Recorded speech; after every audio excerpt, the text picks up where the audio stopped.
Donc bonjour, Sébastien Perimoni, donc de l'Executive Intelligence Review en direct de Kazan. Nous avons la chance aujourd'hui de recevoir l'honorable Abdoulaye Kourouma, donc qui est le président du RRD, Rassemblement pour la Renaissance et le Développement, et panafricaniste. C'est comme ça qu'on peut vous présenter. Bien. Alors, pourquoi les panafricanistes sont aujourd'hui au sommet des BRICS?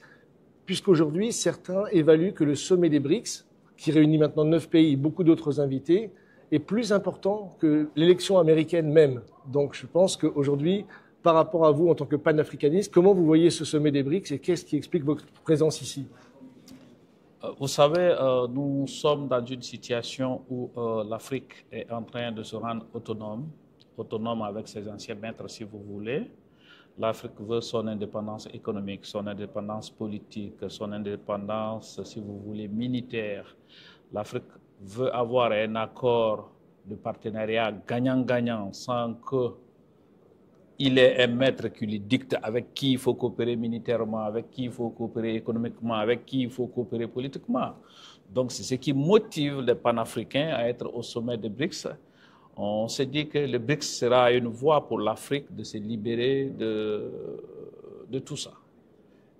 On voit déjà des pays comme le Mali, le Niger, le Burkina Faso, qui ont vécu ces derniers temps des révolutions populaires, justement pour se libérer du néocolonialisme, et qui se sont rapprochés beaucoup des BRICS, justement, de la Chine, de la Russie, dans leur partenariat de coopération économique, militaire et d'autres secteurs. Qu'est-ce que vous en pensez, vous, pour la Guinée, par exemple, d'où vous venez, ou en général?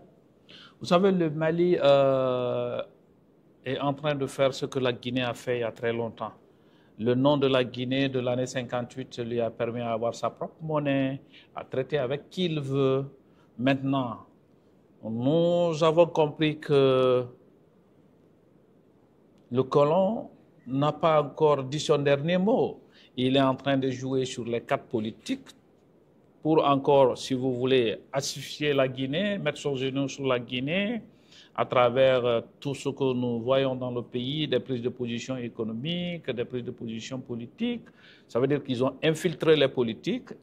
Nous reprenons encore le combat à zéro, mais le Mali déjà est en train de faire ce que la Guinée a déjà comme acquis depuis 1958. La Guinée a sa propre monnaie.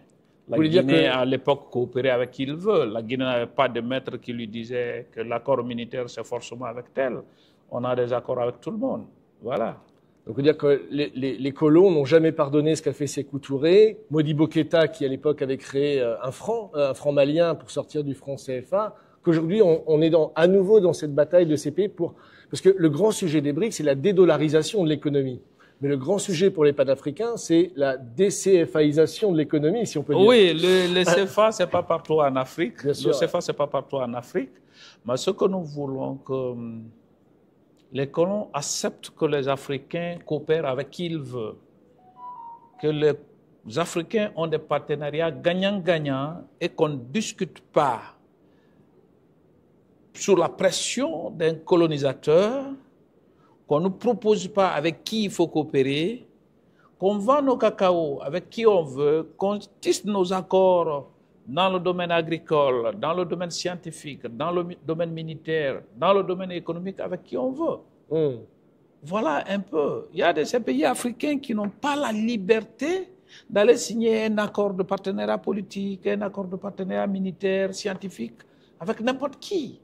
Parce que le maître est là à dire non, là-bas, non, nous ne sommes pas d'accord.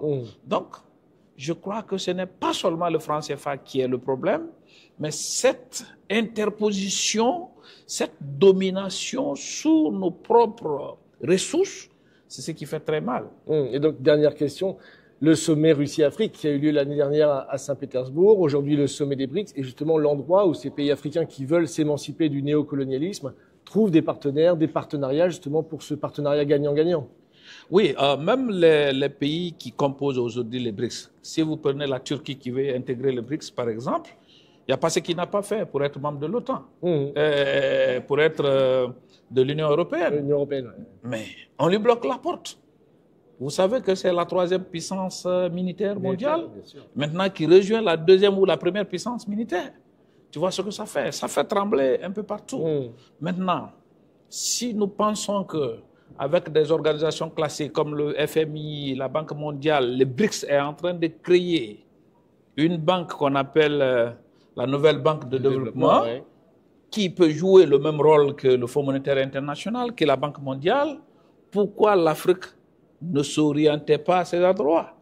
Parce que nous avons besoin des aides qui peuvent nous amener à développer de l'énergie chez nous, l'éducation, la santé, des infrastructures routières.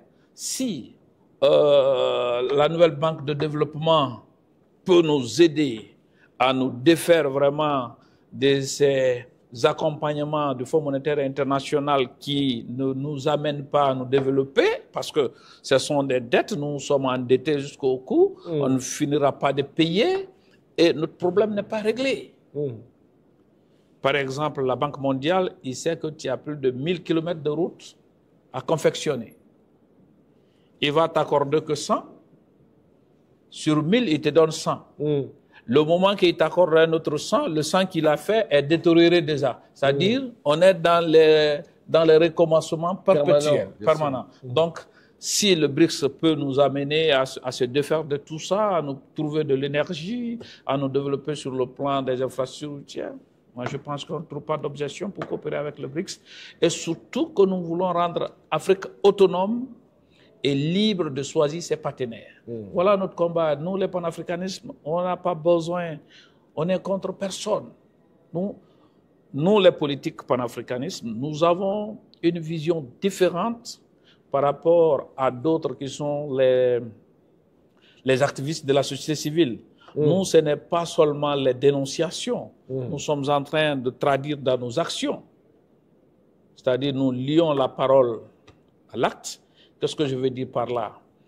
Les dénonciations n'ont plus de place. Il faut aller dans l'action. C'est ce que nous sommes en train de faire. On est en train de pousser nos gouvernements à se défaire de certains accords qui les interdisaient d'aller chercher partout où ils veulent. Un père de famille, vous voulez donner à manger à vos enfants. On ne doit pas vous dire forcément il faut aller dans tel marché. Bien sûr. Si tu sais que c'est de l'autre côté que tu peux trouver à manger pour tes enfants, pourquoi ne pas nourrir tes enfants là-bas? Donc voilà ce qu'on veut faire. D'accord, merci beaucoup d'avoir répondu à nos questions. C'est à moi de vous remercier.